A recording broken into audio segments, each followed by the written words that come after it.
ஸ்ரீமதே ராமானுஜாய நமஹ.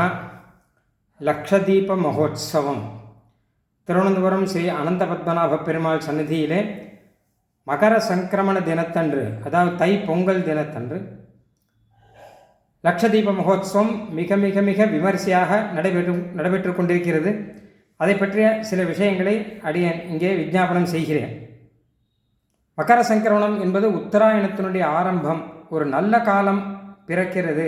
நமக்கெல்லாம் தெரியும், சூரியன் வடக்கே போக ஆரம்பிக்கிறான். தெற்கே போய்கொண்டிருந்தான், வடக்கே போக ஆரம்பிக்கிறான்.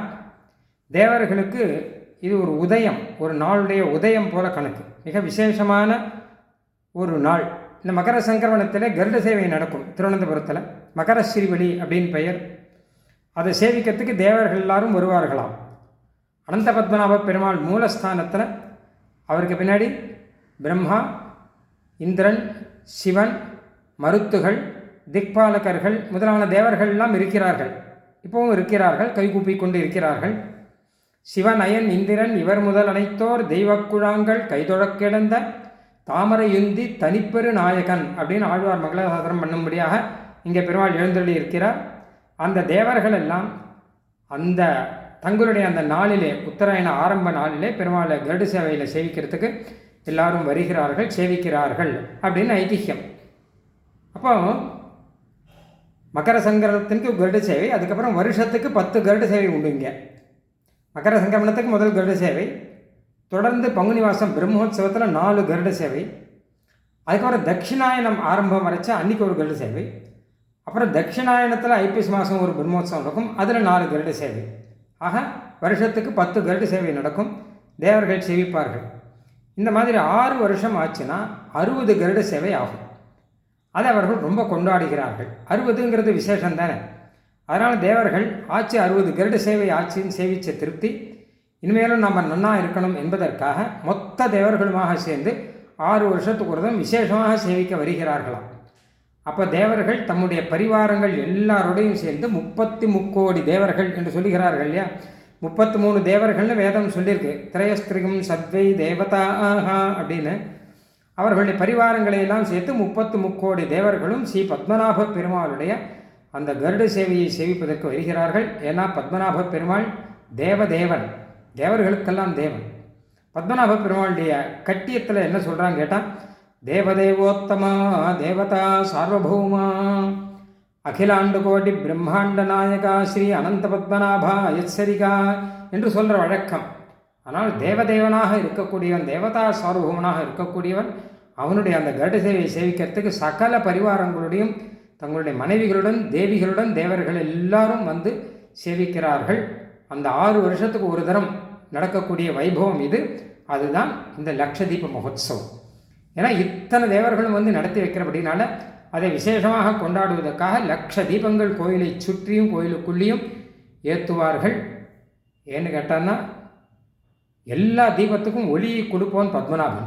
சூரியனுக்கு பிரகாசத்தை கொடுப்பவன், சந்திரனுக்கு பிரகாசத்தை கொடுப்பவன், தீபத்துக்கு பிரகாசத்தை கொடுப்பவன் பத்மநாபன் வேதம் சொல்லுகிறது இல்லையா. ந தத்ர சூரியோ பாதி ந சந்திர தாரகம் அப்படின்னு சொல்லி தமேவ பாந்தம் அனுபாதி சர்வம் அப்படின்னு சொல்லுகிறது இல்லையா. அதனால் அவனுடைய ஆராதனமாக கோயில் மொத்தம் அநேக தீபங்கள் ஏற்றி விசேஷமாக லக்ஷதீப மகோத்சவம் அப்படிங்கிறது நடக்கிறது. இது ஏதோ ஒரு நாள் வைபவம் மட்டுமல்ல. இதற்கான வேத பாராயணங்கள் முதலானதெல்லாம் 56 நாள் நடக்கிறது. நல்லா கவனிக்கணும். 5 நாள் வேத பாராயணம், 6 நாள் வேத பாராயணம் இல்லை, 56 நாள் வேத பாராயணம் நடக்கிறது. 8 நாளைக்கு ஒரு தடவை என்கிற ரீதியிலே திருப்பி திருப்பி வேத மந்திரங்கள்லாம் சொல்லும்படியாக இங்கே இருக்கிற மகாராஜாக்கள் ஏற்பாடு பண்ணியிருக்கிறார்கள். திருவனந்தபுரம் சம்ஸ்தானத்திலே இந்த மகாராஜாக்கள் இந்த ராஜ்யம் ஸ்ரீ பத்மநாபனுடைய ராஜ்யம் அப்படின்னு வச்சிருக்கா. பத்மநாபன் தான் ஆளுகிறார். அவர்களெல்லாம் பத்மநாப தாசர்கள் போட்டுக்கொள்வார்கள். ராஜாக்கள் எல்லாம் பத்மநாப தாசர்களான நாங்கள் ஸ்ரீ பத்மநாபனுடைய ராஜ்யத்தை அவருடைய சங்கல்பத்தின் பேரிலே நடத்தி கொண்டிருக்கிறோம் அப்படின்னு தான் அவளுடைய சாசனமே அப்படிதான். அதனால் அவர்கள் ராஜ்யம் க்ஷேமமாக இருக்கணும், பத்மநாப ராஜ்யம் நன்னா இருக்கணும் அப்படிங்கிறதுக்காக பத்மநாபனுக்கு ஆராதனமாக இந்த வேத பாராயணத்தை நடத்துகிறார்கள். ராஜாவினுடைய ராஷ்டிரத்தில் எத்தனையோ தோஷங்கள்லாம் வரத்துக்கான பிரசக்தி உண்டு. எத்தனையோ யுத்தங்கள் நடக்கும், உயிர் பலிகள்லாம் நடக்கும். சாஸ்திரப்படி யுத்தத்தில் இதெல்லாம் தோஷம் கிடையாது. எப்படியானால் பிராமணனுடைய யாகத்திலே நமக்கு உயிர் பலி தோஷம் கிடையாது, அது மாதிரி க்ஷத்திரியருடைய யுத்தத்திலையும் அது தோஷம் கிடையாது. ஆனால் கூட பொது ஜனங்கள், இந்த காலம் மாறி போச்சு இல்லையா, இப்போல்லாம் பொது ஜனங்கள்லாம் வரா. ஒரு யுத்தம்னா பொது ஜனங்களுக்கு பாதிப்பு இருக்குது. இந்த மாதிரி எத்தனையோ பாதிப்பெல்லாம் இருக்குது.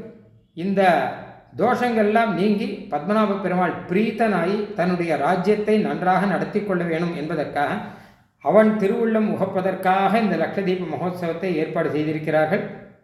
அதில் இந்த வேத பாராயணத்தை குறிப்பாக அதற்காக ஏற்பாடு செய்து யோகக்ஷேமோ நः கல்பத அமித்யாக கல்பதே ஹவை தத்ர பிரஜாபியோ யோகக்ஷேமஹ அப்படின்னு வேதம் சொல்லுகிற ரீதியிலே பிரஜைகளுக்கு, மக்களுக்கு யோகக்ஷேமம் வரணும் அப்படிங்கிறதுக்காக இந்த அழகான ஏற்பாடை செய்திருக்கிறார்கள். அதன்படியாக 56 நாள் வேத பாராயணம் ஆச்சரியமாக அத்தியாச்சரியமாக நடக்கிறது. நடுவில் உற்சவங்கள்லாம் வேண்ட உண்டு. அதாவது ஒரு ஆவருத்தி ஆன உடனே, ஒரு தடவை ஆன உடனே பெருமாள் ஒரு வாகனத்தில் எழுந்தருள்வார். அடுத்த ஆவருத்தி உடனே அடுத்த வாகனத்தில் எழுந்தருள்வார். கடைசியில் தான் இந்த கருட வாகனத்தில் இந்த மகர சங்கிரமணத்தன்னைக்கு எழுந்தருளுகிறார் அப்படின்னு வரும். இந்த வருஷம் பாராயணம் அதி விமர்சையாக நடைபெற்றது. ஏன்னா பாரத தேசத்தில் அங்கங்கே இருக்கக்கூடிய எத்தனையோ வட தேசத்தில், ஆந்திர தேசத்தில், கர்நாடக தேசத்தில், தமிழ்நாடு, கேரளத்தில் ஏற்கனவே நிறையா பேர் இருக்கிறார்கள், வைதிகர்கள் எல்லாரையும் சேர்த்து வச்சு பாராயணம் நடந்தது. ரிக்வேதம், யஜுர்வேதம், சாமவேதம், அதர்வண வேதம் அப்படின்னு சொல்லிட்டு அதில் இருக்கிற சாக்கைகள் 14 சாக்கைகள் எல்லாம் தேடி கண்டுபிடிச்சு அந்த சாக்கையில் இருக்கிற பாராயணக்காரெல்லாம் வரவழைச்சு இந்த வருஷம் பத்மநாபனை சுற்றி அழகாக பாராயணம். இந்த பிராகாரம் மொத்தமும் வேதத்வனி, கிழக்கை மேற்கை வடக்கை எங்கே போனாலும் வேதத்வனி. வேதத்வனிக்கு நடுவில் பத்மநாபன் இருந்தார். அது சேவிச்சவாலாம் ரொம்ப ரொம்ப ஆச்சரியமாக புலகாங்கிதமாக சேவிக்கிறார். ஏன்னா சகல வேதத்துக்கும் நாயகன் அவன்தான். யோ பிரம்மாணம் விததாதி பூர்வம் யோவை வேதாம்ச பிரகிணோதி தஸ்மை. தன்னுடைய நாபீல பிரம்மாவை சிருஷ்டித்து அந்த பிரம்மாவுக்கு வேதத்தை கொடுக்குறானாம் பத்மநாப பெருமாள் அப்படின்னு வேதம் சொல்லியிருக்கு. சுவாமி தேசிகன் சொல்கிற பிரம்மாவுக்கு வேதத்தை சொல்லி கொடுத்து அந்த பிரம்மா சொல்கிற ஓம் தத் சத்து முதலான பாராயணங்களை கேட்டு பத்மநாப பெருமாள் சந்தோஷமாக இருக்கார் அப்படிங்கிறார். ஆக வேதத்துக்கே உரியவன் இந்த பெருமாள். அதை நமக்கு நன்னா அனுபவிக்கும்படியாக சுற்றிலும் வேத பாராயணம் ஒன்றுக்கு ஒன்று கிளாஷ் ஆகாமல் தனித்தனியாக அப்படி அழகாக ஏற்பாடு பண்ணியிருந்தார்கள். ரொம்ப திவ்யமாக நடந்தது. பூலோகத்தில் இது வரைக்கும் அந்த மாதிரி பார்க்க முடியாது, அப்படி ஆச்சரியமான வேத பாராயணம் நடந்தது. அது மட்டுமல்ல, இந்த லட்சதீபத்தை அனுசரித்து இன்னும் சில வைதிக உற்சவங்கள் முதலானதெல்லாம், உதாரணமாக கலப அபிஷேகம். கலபம்னா சந்திரன் அர்த்தம். நல்லா ஸ்வர்ண குடத்தில் நிறைய ஸ்வர்ண குடங்கள் வச்சு அதனால் பெருமாளுக்கு தீர்த்தத்தில் திருமஞ்சனம் மட்டும் இல்லாமல் சந்தனம் குடம் நிறையா அதுக்கு அபிமந்திரணங்கள்லாம் பண்ணி இந்த கேரள தாந்திரிக ரீதியிலே அபிமந்திரணங்கள்லாம் பண்ணி பெருமாளுக்கு திருமஞ்சனங்கள் அது சில நாட்கள் விசேஷமாக நடைபெற்று கொண்டிருக்கிறது. கோயிலை சுற்றி எத்தனையோ அலங்காரங்கள், நிறையா தோரணங்கள் இதெல்லாம் வச்சு பூமாலைகள், தோரணங்கள் எல்லாத்தோடையும் கூட பொது ஜனங்கள் எல்லாரும் சேவார்த்திகள் அநேகம் பேர், தீபத்துக்கு மேலே லட்சத்துக்கு மேலே பூஜனங்கள் வந்து கொண்டிருக்க இப்படி இந்த உற்சவமானது ரொம்ப ஆச்சரியமான வைபவத்துடன் இங்கே நடந்து கொண்டே இருக்கிறது. மகர சங்கராந்தி அன்னைக்கு சாயங்கால வேளையில் இந்த மகர ஸ்ரீவலி என்று சொல்லக்கூடிய கருட வாகனத்திலே பெருமாள் எழுந்தருள்கிறார். பத்மநாப பெருமாள், ஸ்ரீ நரசிம்ம பெருமாள், ஸ்ரீ கிருஷ்ணன் 3 பேரும் எழுந்துள்ளார்கள். இந்த கோயிலில் எல்லாமே இந்த 3 பேருக்கும் தான், பத்மநாப பெருமாளுக்கு மாத்திரம் கிடையாது. ஏன்னா கிருஷ்ணன் தான் பத்மநாப பெருமாளாக இருந்தார். இந்த க்ஷேத்திரத்தில் முதல்ல நிருசிம்மன் எழுந்தொள்ளி இருந்தார். அனந்தன்காடு அப்படின்னு காடாக இருக்கச்சு அவர் இருந்தார் அப்படின்னு இருக்குது. அதனால் 3 பேருக்கும் நடக்கக்கூடிய ஒரு ஆச்சரியமான வைபவம் இது. இதில் லட்ச தீபத்தை ஏற்றி வச்சு எல்லாரும் பிரார்த்திக்கிறது. தீபஸ்தமேவ ஜகதாம் தயிதா ருச்சிஸ்தே தீர்க்கம் தம பிரதி நிவர்த்தியமிதம் யுவாபியாம். பத்மநாப பெருமானே, நீர் தான் தீபத்துக்கெல்லாம் தீபம், தீபத்துக்கே தீபமாக இருக்கிறவர் நீர். எங்களுக்கு இருட்டை போக்கடிக்க வேணும் என்று பிரார்த்திக்கிறோம். உங்களுக்கு அஜ்ஞான இருட்டு போய் ஞானம் என்கிற வெளிச்சம் வரணும். எங்களுக்கு துக்கம் என்கிற இருட்டு போய் சௌக்கியம் என்கிற வெளிச்சம் வர வேண்டும்.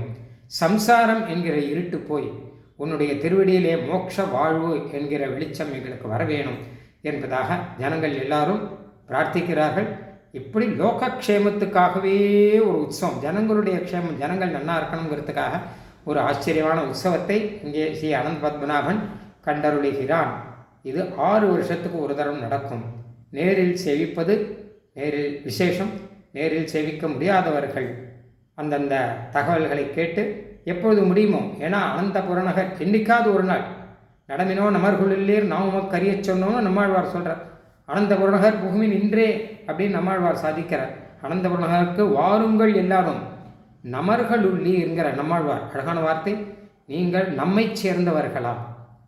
நம்மாழ்வார் நம்ம ஆழ்வார்னு சொல்கிறோம் இல்லையோ, அப்போ ஆழ்வாரோடு சேர்ந்து தான் நாம் இருக்கோம்.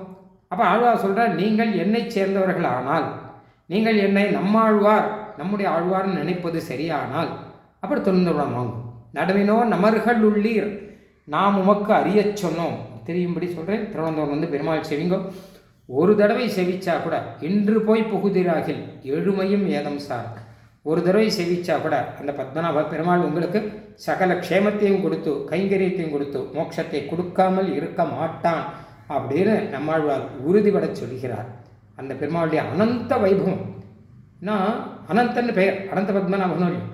அனந்தன்னா காலத்தினாலே முடிவில்லாதவன், எல்லா காலத்திலும் இருப்பவன், தேசத்தாலே முடிவில்லாதவன், எல்லா இடத்திலும் இருப்பவன், வஸ்துவினாலே முடிவில்லாதவன், எல்லா பொருளுக்குள்ளும் அந்தரியாமையாக இருப்பவன். இப்போது வேதத்தினாலும் முடிவில்லாதவன். ஏன்னா அனந்த வேதங்களாலே மந்திரங்களாலே பூஜிக்கப்படுபவன் இவன். புகழினாலே முடிவில்லாதவன் ஆழ்வார் சொல்கிறார். அந்தமில் புகழ் அனந்த புறநகர் ஆதி அப்படிங்கிற புகழினாலே முடிவில்லாதவன் சுவாமி தேசிகனும் சாதிச்சிருக்கார்.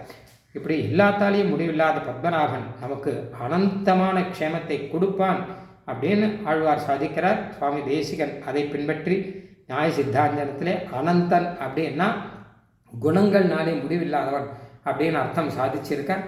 ஆக அந்த ரீதியிலே இந்த பெருமாளுடைய பரம அனுகிரகம் நமக்கு அனந்த க்ஷேமத்தை கொடுக்கும் என்பதனாலே அனைவரும் வந்து சேவிப்பதற்காக பிரார்த்திக்கிறேன்.